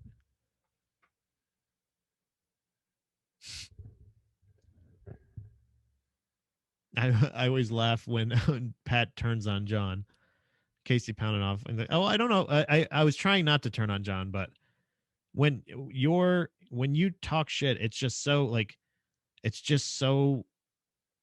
it like that, like the name out of your mouth thing. I don't know what it is about that, but it reminded me of someone saying dipshit or someone appreciating dipshit. It was like the same thing of like, I got to let them know that legitimately, if you guys haven't checked out the latest episode of Falls Count Anywhere, throw it on, but pay attention to the part where Danny Delco, who is related to John Montag, Montague spelled, Montag said on Instagram, Montag Comedy. He's related to Danny Delco, who sent in a promo, which is just top notch. And I'm assuming that he got the name out of my mouth, name out of your mouth, insult, line, anything from you. I'm pretty sure you helped him workshop it. And it made me LOL the first time I watched it. I LOL'd. I L'd OL. You didn't LOL'd. I L'd OL. OL. That's what I did.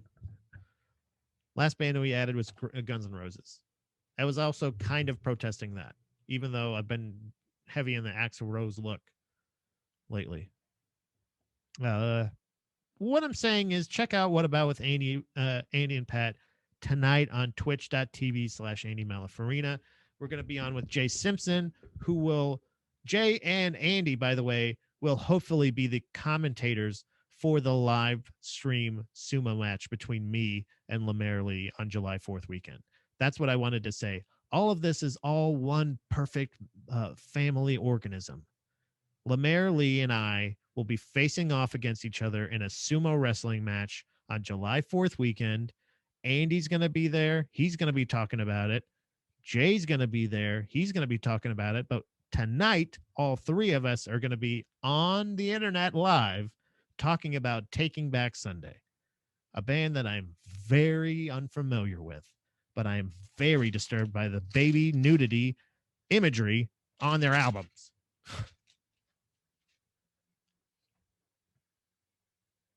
Oh, okay. See, now we're getting the mutual admiration here, and I like it. but I feel like this is a thing where I get it a lot. John has apparently a severe case of beard envy every time he sees me. Whenever he sees me. And I appreciate that, John. But this is something that I didn't shave. I remember for the longest time when I was younger, I thought beards equaled like you were a man when you had a beard. So as soon as I was able to grow a beard, I multiple times I attempted to grow a beard that I was not able to when I was younger. And I was like, and I remember my 21st birthday, I was like, I think I had like, I was doing just the chin part, like not the strap, not just the strap like this, but like just all this part with no mustache, right? And I was trying to basically just get a base, just get a base. And and I wanted to get, so on my 21st birthday, I vowed, like, I was like, you know what? I'm gonna stick with it this time. I'm gonna not stop until this is a fucking beard. And eventually it became a build. It filled in and it became a build for sure. It was fully a build.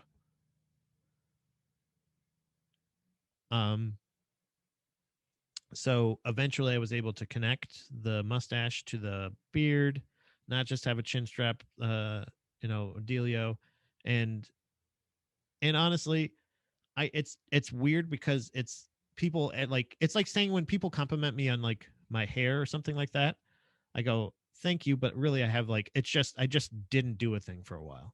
This one though, I will say, that's what I was saying initially. I wanted to preface this by saying this beard, however, I've been trying to maintain weekly with, keeping it healthy, trimming away any like, fly away, like all the bullshit hairs that stick out, brush it every day, a couple times a day, like fucking Marsha Brady, Photoshop idea. John, me, or is it Marsha Brady? Marsha, the one that combed her hair, brushed her hair like 100 fucking times. I know that from the movie, by the way, not the show. I want everybody to know I didn't date myself that much.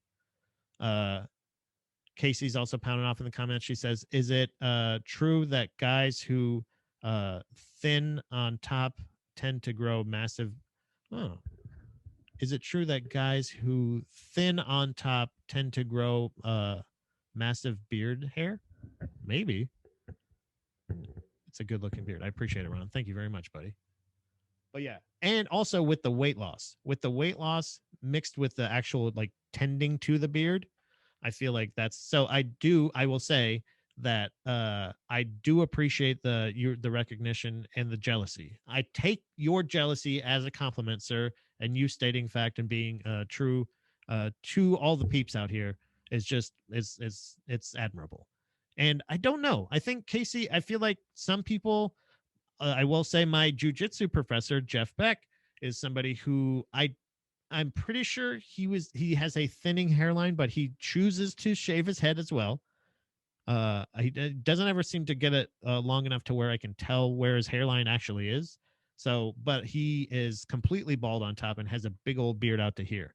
So, which he also tends to, like, he, trims and shapes and stuff. So it kind of goes like whoop, whoop, like this, like out to a square. You'll see it again on 6 a.m. podcast. You can see that there. Jealousy is the best compliment every time. Yeah, it is, especially when somebody is saying it to you. It's kind of the same way I felt like, after the fight with Conor McGregor and Dustin Poirier, he's just like, like, hey, you beat me, like, great job. I'd love to do it again, but you did a great job. You kicked my ass, man. It's a recognition of a fist bump or a handshake after a set at an open mic, even though that's not what you're there for. You're not there to get the admiration necessarily. You're there to do the work. You're supposed to be funny, but when you go up there and do a good job, people will say, hey, good job. The recognition is great. It's in every field. So Jeff Beck from the band Yardbirds? No, but that actually I don't know. He is in a band called Bend the Rails, but I don't know about any other birds. He might be in some kind of Yardbird band. Jeffrey Beck, jiu-jitsu black belt and professor of jiu-jitsu at Harrisburg Jiu-Jitsu. Brazilian Jiu-Jitsu and Judo. But it's not, it doesn't really feel Brazilian when he does it. It feels more like American, man. You know? Except for a lot of the names. So yeah, I'm getting vaccinated. We're gonna do that. Oh, final, yeah. So we took Chloe to the vet yesterday. And, in conclusion, thank you very much, John.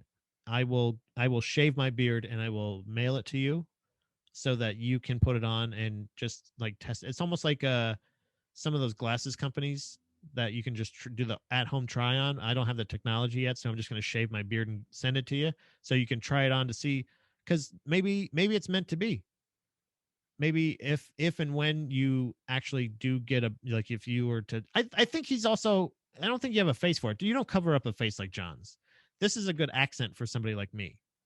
John, you don't cover up that piece of art, right? This is highlighting my rugged, disgusting face. Is Brazilian Jiu-Jitsu just adult karate with no hair on it, on its ass? No, I don't think so. But that is, oh, I get it, because Brazilian. Because you get it? Because of the hair. The gods don't want handsome John to have a beard. That's absolutely right, Casey. He's either that or a blonde beard is weird, man.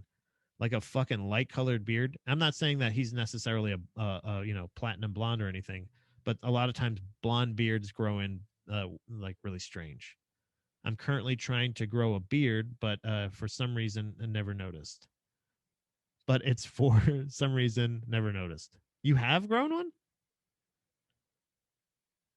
But it's currently for some reason never noticed. Yeah, I could not tell that you were growing a beard. I wouldn't even say that, like, because especially you being homesick makes me feel like I would go, oh, John, hey, you just haven't shaved because you haven't been into a work. Are you in one of a room that's attached to a bathroom? Can you go to the bathroom? Blonde beards are freak people. Premium Ron hitting us hard with the judgment. I like it when he pounds off like that. But we took Chloe to the vet yesterday because I didn't actually get any video of it. I mean, she's still doing it, so I could probably still get some kind of. Is she up here? No. Uh-oh, that's not good. That means they're probably both downstairs. Oh, we got John here. Ugh. John's wanting to join. But yeah, we took Chloe to the vet, and it turns out she just lost her voice from screaming at. Oh, wait. What's going on? Hey, buddy. I figured instead of trying to talk about the beard, I'd just call back in again. No, I've been trying to see, like, I have a beard, but like, it's never noticed by anybody. It's weird. Let me see. Like, get close. Oh, that's good. That's a good beard. But it won't grow nice and long like yours. But like you said, the blonde, I do have creepy blonde hairs. My sister used to tell me that looked like the guy Spencer Pratt. You remember him? He was like king douchebag of the early 2000s. Yeah. When he grew a beard, I didn't grow a beard. Yeah, he tried to. So she compared me to that when I was like 22. So I didn't try to grow one for 10 years. See, I don't know, man, because you have like it's dark enough where you can do that, but this is just time. Literally, this is time. And also, what I've been doing is something that Dom taught me about, like, regular hair. Like, you know what split ends are? It's basically just shitty hairs. Yeah. They're just shit hairs. So if it's the same idea as a beard, so like mine's been like super soft and super like full. It's because I keep trimming away those. So whenever you can, like, just take a buzzer and just kind of like skim the outside of it and just try to shape it. So that's what I was doing that, but then also that hindered the length. You know what I mean? Well, yeah, that's the thing. I kept doing that. It's a war of attrition. It's like that's the thing. Is unfortunately, I think there is a lot of truth to that. Not necessarily that it grows faster, but you notice it growing faster the more you cut it. Like it sounds weird to say it like that, because I thought the same thing. Where I'm like, I got some really good like length on it, really good like fullness to it. So that every once in a while I'm afraid that, like, if I go like this, I'm just gonna like, because I'm trying to stay on the outside. I just kind of go like this, and just like kind of brush the outside of it with the buzzer, So if I just go like "Wah," like that, like I just got a big divot now. I'm gonna have to have a comb Yeah. over. And to what Ron's saying, like do it for a month. If I don't trim it for a month, it looks really, really bad. Like, so I have to continually, like, I have it set on like the longest setting on the beard trimmer. So it still gets those loose ones. Yeah. But like, just because I have to video into work and shit, like if I don't do it, it's like grows up to like here and shit. Yeah, but that's that's what I'm saying is like that's the shit that I like. Basically, what I wanted to do for the longest time, and it's frustrating because I don't mind like when I'm trying to grow my hair back out, like I'm gonna just grow it just as long as I can Yeah. again, just because I haven't done it skinny. I want to see what I look like as Jesus. Oh, I So like it. I'm gonna try to be Jesus for Halloween. Oh, adult karate Jesus. Adult I mean, karate the gi Jesus. essentially is a robe. It's a Jesus robe. Yeah. So there's no reason why I shouldn't be able to do that. So by that time, my hair should be around hopefully shoulder length because I grow very fast hair. Yes. Do you have like really weird? Because so at the beginning of quarantine, I decided I wasn't going to cut my hair. I obviously did, but does your hair hit like really weird phases? Yeah, that's actually the original, the birth of the bandana pat was originally function, not fashion. So Right. I was going for a suppression and compression to my hair. I was trying to Suppression, I like it. I was trying That's to hard to say. contain it, and then I put a hat on over the top to get it to sit down. So now if I Right. took this off, actually, like, it actually looks okay. Yeah. I just get it weird where I'll mull it out in the back first because the hair gets like real curly and wavy. And I have like a real weird mullet and then knot on top. And then that awkward when it's grown over your ears, the really awkward part. And that's my problem is the only part that I try to trim around my lips. I do the kiss test with Dom. I try to get any of the just enough hair away from my lips. I'm glad that you preface with Dom. I can do a kiss test with or it's Stanley. I mean, passers-by. Stanley too. Like if anytime he wants kitten cuddles and he wants to get a little more intimate, we can. But I do the kiss test to make sure that my lips are clear, and then also I want to straighten up the sideburns, but it's hard to do in the mirror. You know what I mean? Yeah. So I just try to clean up around the ears because otherwise you're gonna have like that's the shit that bothers me. I don't mind the length. I don't mind it being like crazy because I have strategies for it. But like if it's like just like a hair that's longer, that's not the same length as the other ones, and it's sticking out because of that. Like Oh yeah. And for the same reason, I don't want to go like, Do you have any grays yet too?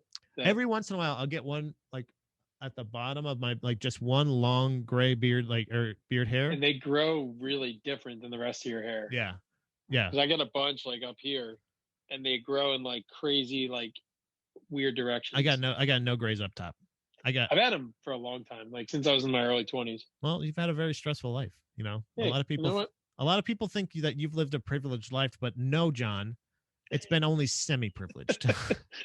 Well, I mean, as a man of the church, it's as a holy man. Every once in a while, like it's always one of those things that like it was the funniest thing that before I actually understood like legitimately what black or not black, but what white privilege was referring to. I was like, I grew up across the street from a factory on a dead end street. I don't know what the fuck you're talking about, But then it's like, oh, yeah, I can just smoke weed and get away with it. Like, oh yeah, I got it. Yeah, that's me. I got that. Sorry, but it was like one of those things of like, what are you talking about? Like, I literally grew up across the street, like where this is my house. What kind of factory was it? It was for plumbing, like big like plumbing tube, like the. Like not like PVC pipes, but like industrial like plumbing supplies. Okay. I say because out there when we lived in Central VA, we lived on the West Shore. We lived by the dog food factory. Ooh. That was when you caught it downwind. Like the apartment complex we were at was awesome, and they had a pool, but there was days where you couldn't go out there because the winds would change and it would just reek like Alpo throughout the whole pool. Yeah, stuff like that. Like that. Luckily in Florida, the only thing you really had to worry about was like red tide every once in a while. But like gators. Well, I mean, like as far as smells, like dangers, yeah, everything. Meth heads, gators.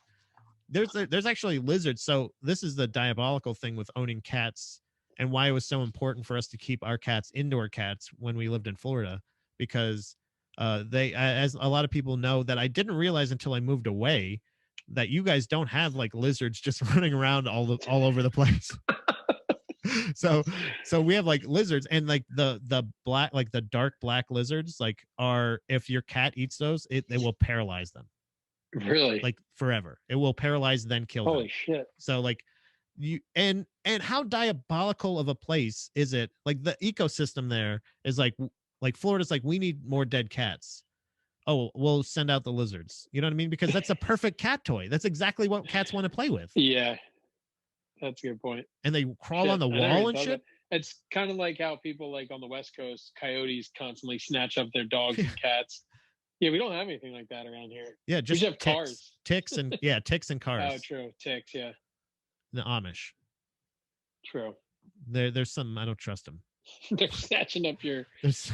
They're doing something with your cats. You know what? Their pretzel dogs that they make definitely have a hint of cat in them. So hey, wait, you're here right now. Do you want to just quickly, right at the end of the show here, just get into, because we need to catch up on a couple of words of the day. Do you want to do any of that? let's do it. Hey, let's hit the music. I'm in. I'll eat some pretzels.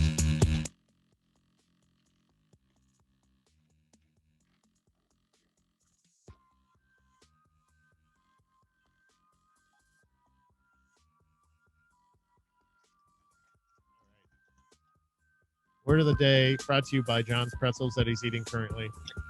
The pretzel chips. These are the best ones. The real thin ones. Ooh, do you have hummus?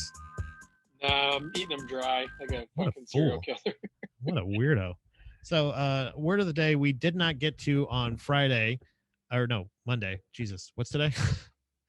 Wednesday? On the last show, we didn't get to word of the day, and I kind of I was a little disappointed in myself because this one seems doable. It's very easy, and like I haven't had one of those in a while, and it really is frustrating. Even though I have accidentally nailed a couple pronunciations, this one I feel very confident in because it is simply D-I-D-O. Dido, like from the Eminem video. I thought it was Ditto. Isn't that Ditto? Like me No, too. I think Ditto's D-I-T-T-O. Oh no. No, Dido is Ditto. the Eminem Stan Okay, so song. let's say you wanted to confess to a crime. You would say, I did it. Ditto it. I did it. I did it. So why wouldn't, if you just put an O at the end, why wouldn't it be Ditto? I mean, it could be, or it could be Dido. Let's I'm find going out. Dido on pronunciation. I'm gonna go Ditto. I gotta go Ditto. We All put right. money on this. There's a spider. Why the fuck is there a spider? Let's find out. Dido. Ah, god damn it. There it is. I'm just a big Eminem early 2000s fan. Okay, so origin is don't understand. I wish I knew the lyrics. Don't go. But there, tis the understand. got out of bed at all. Yeah. The rings up on the window. Now we're gonna get off YouTube. You nailed it. That good. Origin of so the part of speech is a noun. And oh, by the way, the phonetic spelling, John, D-A-Y--D-O. They do. They do. Oh, you know what they do? They do. Me too. You know what they That do? sounds like if you were in Florida dude. explain. I see that there black lizard. You know what they do? They kill cat. You know what they do? It's They the do. same- This is like the redneck. This is not to fucking shout out to Jeff Foxworthy up here on the wall. But Jeff Foxworthy, this sounds like one of those redneck dictionary words or whatever. Like it's like it means the same thing as ditto. It's like, yeah, that's what they do. Yeah. Definition, they do. That's what they do. Wait, Ditto. that's the Here's Your Sign guy, isn't it? He always does those. Yeah, probably. Yeah, Bill. Which one's he? Engvall. Yeah, I'm a big Ingval guy myself. Yeah. So its origin is unknown, but it is from the early 19th century.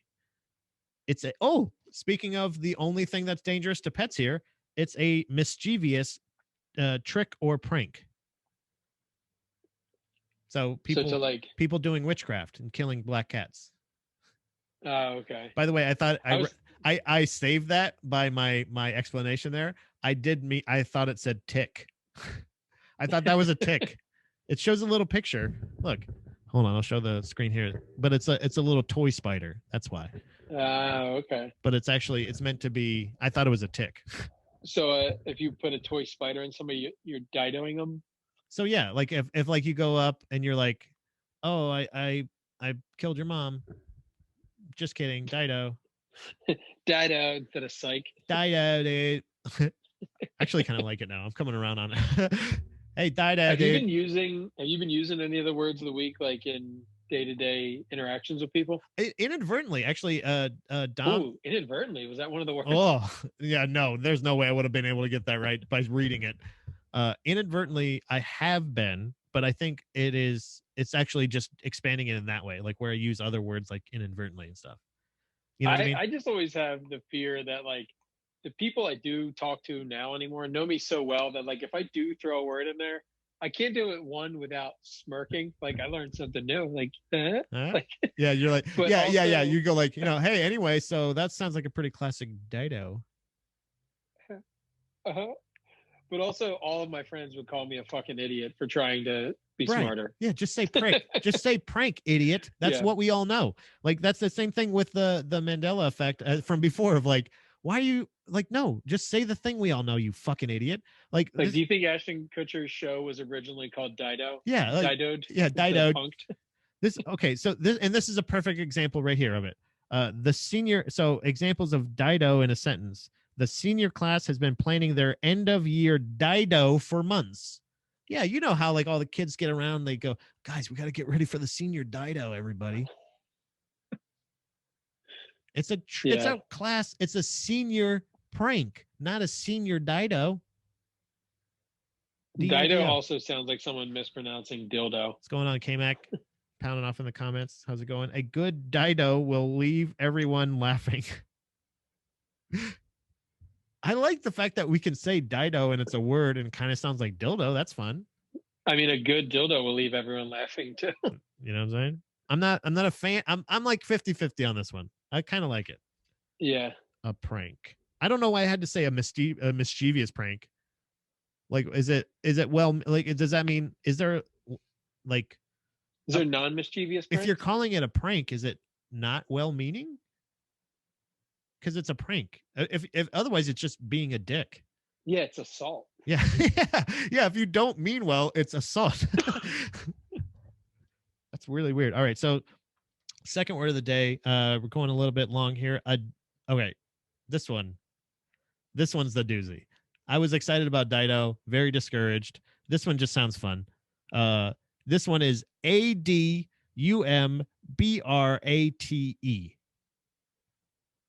I get so lost when you read words letter by letter, like 4 letters in. Here, My brain can't keep up. I do the don't know same what it thing. is. I'll start like planning my attack before you stop reading or before I stop spelling it. Yeah. Here, hold on. I think it's adumbrate. Dumbrate? Adumbrate? Yeah, see, I don't know how that makes it better. And that is spelled correctly. ADUMBRATE. Dumbrate. Adumbrate. Adumbrate? Adumbrate. It's hard not to say Dido. Adumbrate. That Dido done left us all dumbrate. All right, let's find out. Here we go. Adumbrate. Bam. It still sounds stupid. Yeah. Adumbrate. It sounds like a ghetto slang. He fell on the roof, but didn't Dido. Yeah. Yeah. That's good. Yeah, he got shot, but he didn't Dido. He's fine. It's weird that it's like he Dido. He ain't gonna Dido. I mean, he's gonna fine.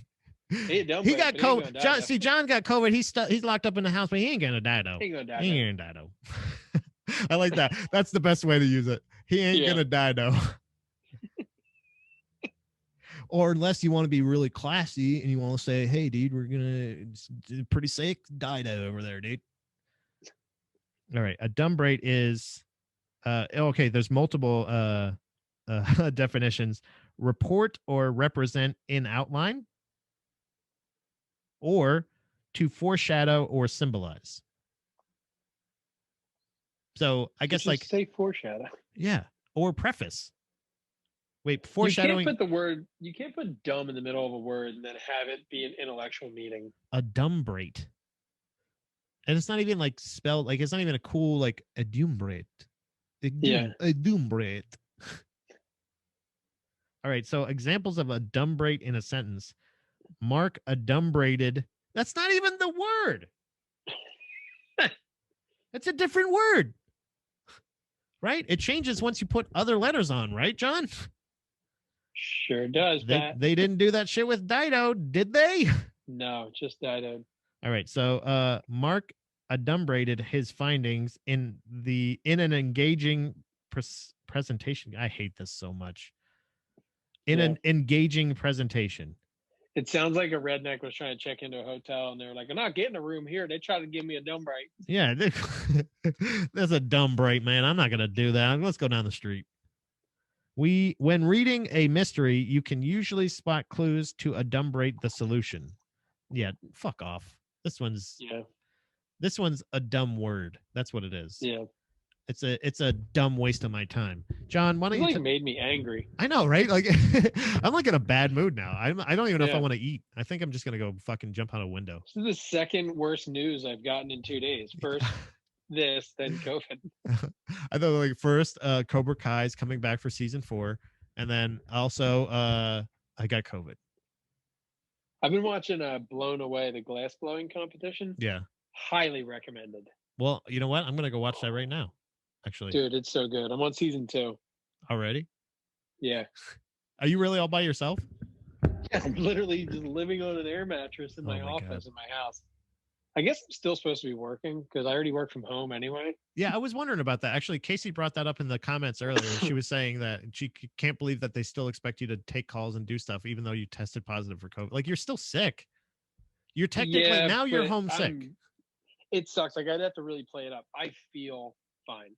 Like, well, you don't sound good, and your beard looks like shit. I'm laying in an air mattress right now. That'll tell you how active I'm being work-wise at 105. It doesn't look like you're doing great, but it does look like you're feeling great, John, and that's good to hear. Hey, and that's all that matters. All right, buddy. I will talk to you probably another time, and all you guys, you can stick around if you want, but or you don't have to. If you want, I'll head out. all right, buddy. So buddy. I love you, buddy. I'll see you Friday probably. I'll talk to you about I'll text you. You know that. Hey.